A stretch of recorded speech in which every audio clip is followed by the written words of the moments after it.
شمس‌الدین سرودی، شعر از آقای عمر کمالی.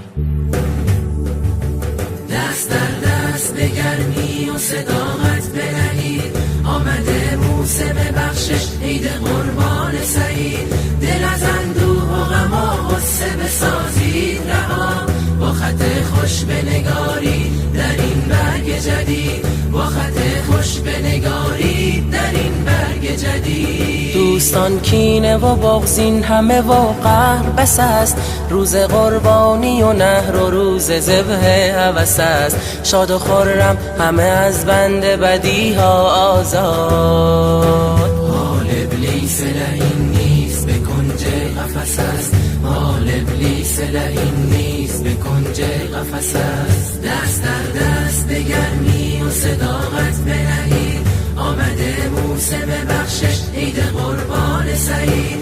دل از اندوه و غم و غصه بسازید رها، با خط خوش بنگارید در این برگ جدید، با خط خوش بنگارید در این برگ جدید. عید قربان شده و خلق بشورند و نشاد، روز عید است پس از رمی و منا عرفات. روز یک پارچگی وحدت و یک دل شدن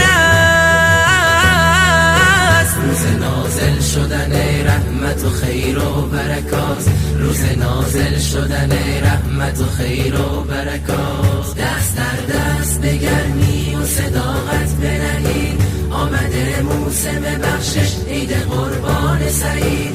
دل از اندوه و غم و غصه بسازید رها، با خط خوش بنگارید در این برگ جدید، با خط خوش بنگارید در این برگ جدید. عید قربان خلیل و عید حجاج خدا، هدیه از جانب خالق به نبی مصطفی است. روز عفو است و گذشت و روز تکبیر خدا.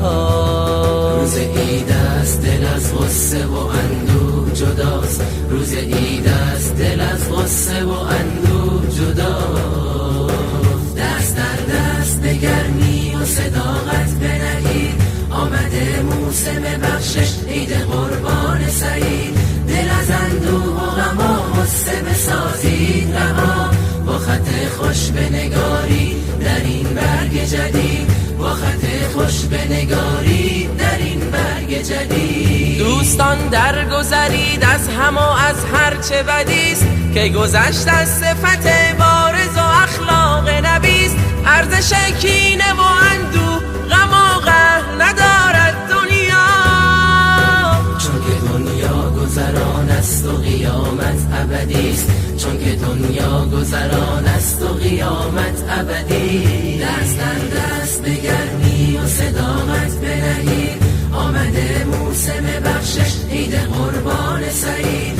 دل از اندوه و غم و غصه بسازید رها، با خط خوش بنگارید در این برگ جدید، با خط خوش بنگارید